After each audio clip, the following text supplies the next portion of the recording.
Let's get right into it. Number 10. The mountain that ate people.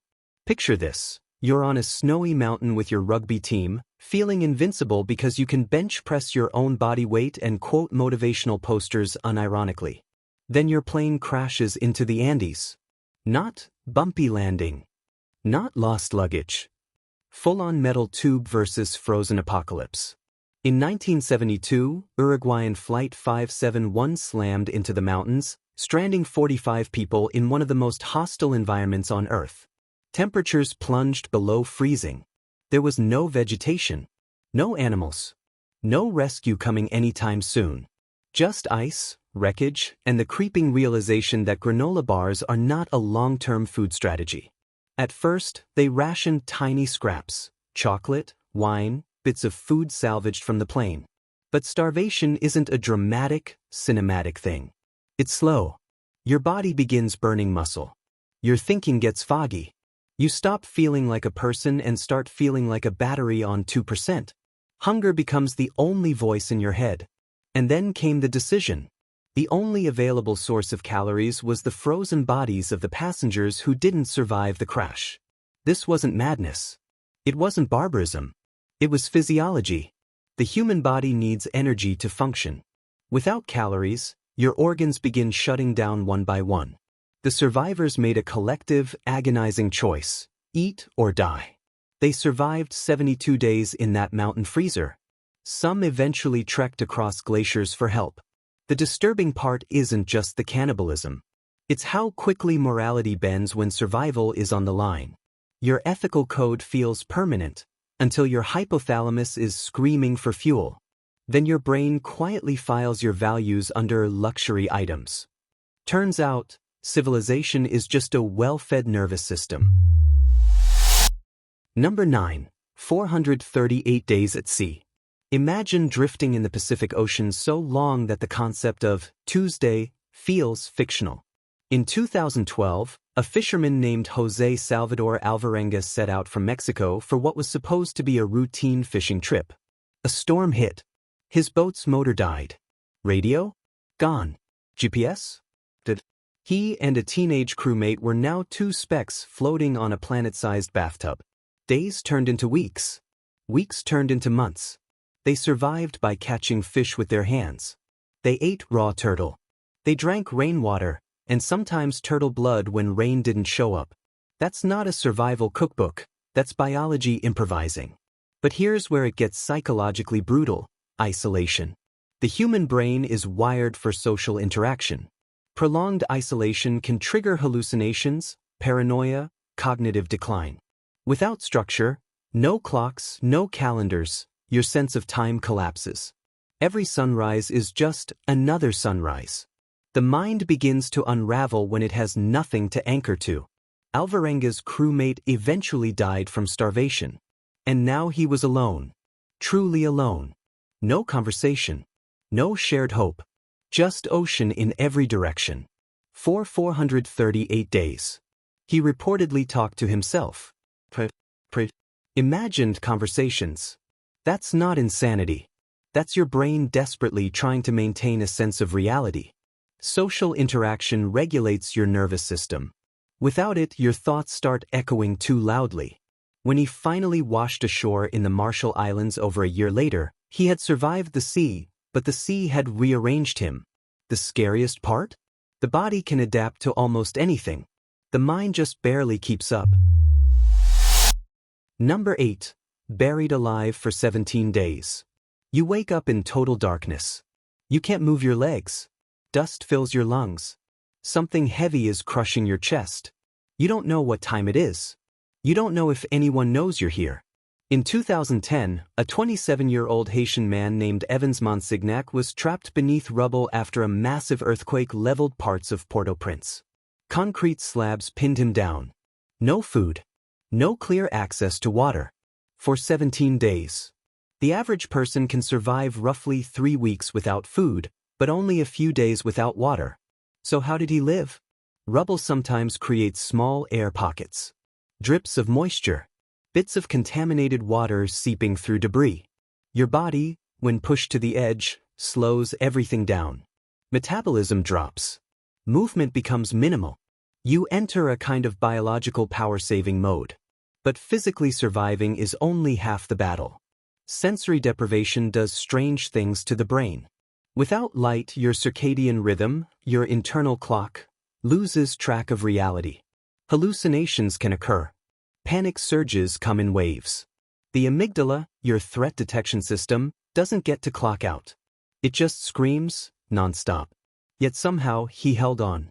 When rescuers finally pulled him out, he was severely dehydrated and emaciated, but alive. 17 days in darkness. Your brain is built to detect patterns and plan for the future. Now imagine it stuck in a box, with no input, no timeline, and no reassurance. The fact that he didn't psychologically collapse beyond repair is almost more astonishing than the physical survival. The human body is fragile. The human will? Annoyingly stubborn. Number 7. The man who cut off his own arm. You're wedged between a canyon wall and an 800-pound boulder. Your right arm is pinned. It's been hours. Then a day. Then several days. No one knows where you are. In 2003, Aaron Ralston went hiking alone in Utah's Blue John Canyon. A falling rock trapped his arm against the canyon wall. No cell service. No immediate rescue. Just him, a dull multi-tool, and the growing realization that this was not a waited-out situation. At first, he tried everything logical. He attempted to chip away at the rock. He rigged pulleys. He rationed water. But dehydration doesn't negotiate. After about 3 days, your body starts shutting down non-essential systems. Blood pressure drops. Kidneys struggle. Your brain gets foggy and irritable. Ralston recorded goodbye messages to his family on a camcorder. That's the psychological tipping point. When your brain shifts from solve the problem to prepare for death, it's because the prefrontal cortex, the rational planner, has basically accepted the math. Then something flipped. Instead of waiting to die, he decided to amputate his own arm. Now here's the horrifying biology part. Bone is harder to cut than you think. His knife was too dull to slice through cleanly. So he broke the bones first by leveraging his trapped arm against the rock. Then he cut through muscle and tissue. He used a makeshift tourniquet to stop the bleeding. This wasn't cinematic heroism. This was raw survival calculus. The brain, under extreme threat, narrows focus to a single objective: stay alive. Pain becomes secondary to outcome. Adrenaline floods your system. Your body becomes a mission. He then rappelled down a canyon wall and hiked miles to find help. The disturbing takeaway? Under enough pressure, your mind can override instincts you didn't even know were negotiable. Self-preservation can rewrite the rules of what feels impossible. Your comfort zone is a suggestion. Survival is a command. Number 6. Trapped in a capsized ship. You expect drowning to be dramatic. Thrashing. Screaming. Final gasps. Now imagine the opposite. In 2013, a tugboat off the coast of Nigeria capsized and sank. Most of the crew drowned as the vessel flipped upside down and settled on the ocean floor. But one man, Harrison O'Keefe, survived, inside an air pocket in the submerged ship. For nearly 3 days. Picture being in pitch-black metal corridors, water rising around you, knowing that the ocean is pressing down from every direction. Hundreds of feet of water above you. Every creak of metal sounding like your countdown. Here's the physiology. When you're submerged in cold water, your body initiates the cold shock response. Heart rate spikes. Breathing becomes erratic. Panic skyrockets oxygen consumption. Most drownings happen not because someone can't swim, but because panic hijacks breathing. O'Keefe stayed calm enough to conserve air. He reportedly used floating debris to stay above water and rationed the limited oxygen in the trapped space. Carbon dioxide levels would have slowly risen, making breathing harder and triggering anxiety. That suffocating air hunger feeling? That's CO2 buildup, not lack of oxygen. Your brain is extremely sensitive to it. For 60 hours, he waited in darkness. When rescue divers eventually entered the wreck to retrieve bodies, they found a hand reaching out in the dark. Imagine being the diver. Imagine being him. The disturbing part isn't just that he survived underwater. It's how thin the margin was. One panic attack, one hyperventilated minute, and the air pocket becomes a coffin. Sometimes survival isn't strength. It's restraint. Number 5. The girl who survived a plane explosion. You're 10 years old. You're on a plane over the Amazon rainforest. There's turbulence. Then lightning. Then the aircraft literally breaks apart mid-air. In 1971, Julianne Coepke fell 2 miles from the sky, still strapped to her seat, after her plane disintegrated during a storm over Peru. 2 miles. Falling at terminal velocity. And she survived. Physics says this shouldn't work. But here's what likely helped. The seat may have acted like a crude parachute, increasing drag. Dense rainforest canopy can also slow descent. Instead of slamming into concrete, she fell into layers of branches, which absorbed some of the impact. Still, she woke up alone in the jungle. Collarbone broken. Cuts everywhere. No shoes. Most people don't survive wilderness exposure long-term because of dehydration, infection, or getting lost. But Coepke's parents were zoologists. She knew basic rainforest survival. She followed a small stream, understanding that water leads to civilization. For 10 days, she walked through dense jungle, ate minimal food, fought off insects, avoided predators. Here's what's fascinating psychologically. When disaster hits, the brain can go into goal tunnel mode. Instead of processing the horror, it narrows down to simple objectives. Drink water. Stay alive. Trauma sometimes gets postponed. The emotional breakdown comes later. When she finally found a small hut and encountered loggers, she was severely weakened, but alive. The sky rejected her. The jungle didn't finish the job. Sometimes survival isn't about strength or brilliance. It's about doing the next small thing over and over until you accidentally outlive the catastrophe. Number 4. 127 hours underground. Claustrophobic people, you might want to emotionally step outside for this one. In 2010, 33 Chilean miners were trapped nearly half a mile underground after a mine collapse sealed the entrance. Not for a few hours. Not overnight. For 69 days. When the cave-in happened, they were plunged into darkness, heat, and dust. The temperature deep underground can climb above 90 degrees Fahrenheit, and ventilation systems? Gone. For the first 17 days, nobody on the surface even knew if they were alive. Now imagine the psychology of that. You're buried. There's no natural light. No clear timeline. No guarantee that rescue is even possible. The human brain is deeply dependent on circadian rhythms, light cues that regulate sleep, mood, hormones. Without them, your internal clock drifts. Insomnia, irritability, and cognitive fog creep in. Food was rationed to 2 spoonfuls of tuna and a sip of milk every 48 hours at first. That's not a diet. That's a negotiation with death. The miners organized themselves, assigned roles, established routines. Because structure prevents psychological collapse. When everything feels uncontrollable, the brain clings to microcontrol. Who distributes food? Who monitors morale? Who leads prayer? Eventually, a drill broke through. A note was sent up. We are well in the refuge, the 33 of us. That message became global news. But here's the unsettling part. Several miners later reported intense anxiety and PTSD. Some struggled with depression. Survival doesn't mean you walk away unchanged. The nervous system doesn't just reset. It stores the experience. Being trapped underground for over 2 months means your brain lived in sustained threat mode. Cortisol flooding. Hypervigilance locked on. They survived physically. Their stress responses didn't get the memo. Number 3. The Donner Party. Let's rewind to 1846, when GPS didn't exist and shortcuts were based on vibes. The Donner Party was a group of American pioneers traveling west to California. They chose a supposedly faster route through the Sierra Nevada mountains. Spoiler, it was not faster. They became snowbound in the mountains as winter hit early and brutally. Supplies dwindled. Livestock died. Escape attempts failed. Snow piled up so high it swallowed cabins. Starvation set in. Here's what chronic starvation does. Your body consumes fat reserves, then muscle. Weakness becomes constant. Your immune system tanks. Wounds don't heal. Thinking slows down.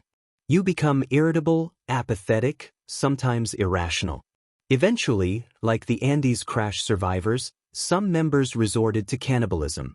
And before you judge from the comfort of your couch with snacks within arm's reach, understand this. Starvation changes brain chemistry. Glucose is your brain's primary fuel. When it's depleted, cognition suffers. Decision-making shifts from moral philosophy to caloric math. Some attempted to hike out through deep snow to find help. Many died trying. In the end, less than half of the original group survived. The Donner Party story lingers because it forces a question you don't want to answer. What would you do?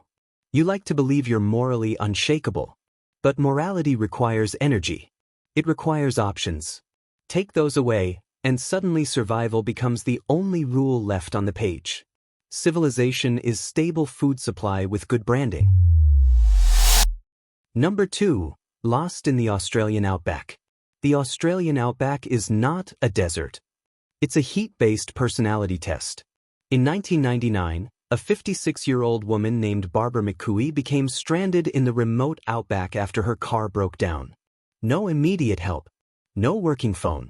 Just miles of scorching emptiness. Daytime temperatures can exceed 100 degrees Fahrenheit. That kind of heat dehydrates you rapidly. You lose fluids through sweat, even if you don't notice it. Blood volume drops. Blood pressure falls. Organs strain. Confusion sets in. The survival rule in deserts is simple: stay with your vehicle. It's visible. It provides shade. It's easier for search teams to spot than a wandering human silhouette. She stayed. For 6 days. She rationed the little water she had. Ate minimal food. Used her car for shelter from the sun. Heat stroke is a real risk in these conditions. When your core body temperature rises above 104 degrees Fahrenheit, proteins begin denaturing. Your brain literally starts malfunctioning. But panic would have killed her faster than heat. Eventually, a search plane spotted her vehicle. The disturbing lesson? Nature doesn't care how prepared you think you are. The margin between road trip and survival story can be one mechanical failure. Your body is basically a bag of water with ambition. Remove the water, and the ambition fades quickly. Number 1. Alone in the Arctic. Cold doesn't just make you uncomfortable. It makes you confused, irrational, and weirdly optimistic right before it kills you. In the early 1980s, a Swedish explorer named Jörgen Johansson was trekking alone across Arctic terrain when disaster struck. His stove malfunctioned, critical supplies were lost, and he found himself stranded in sub-zero temperatures with limited food and fuel. The Arctic is not just really cold. It's metabolically aggressive.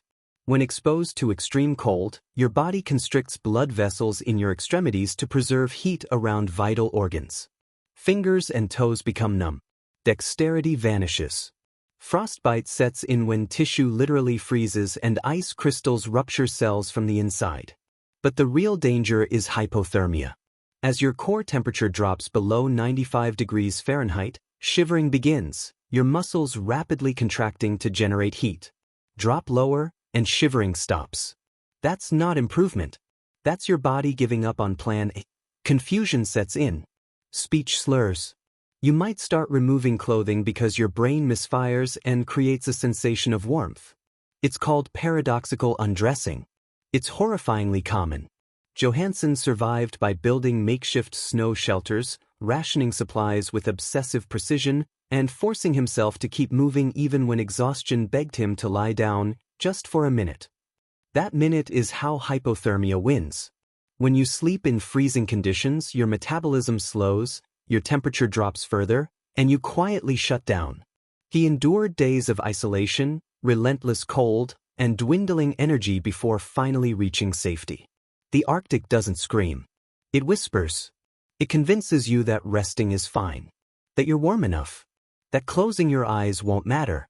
And that's what makes it terrifying. Because survival isn't always about fighting something loud and dramatic. Sometimes it's about resisting the soft, persuasive voice in your own head telling you to stop trying. Your body is built to maintain equilibrium. Your brain is built to seek comfort. Nature is built to test both. These stories stick with you because they strip away modern illusions. Groceries. Climate control. All optional. Strip it down, and you're a fragile biological organism negotiating with physics. And somehow, sometimes, you win. That's all for today. I'll be making similar videos in the future. Subscribe to see them.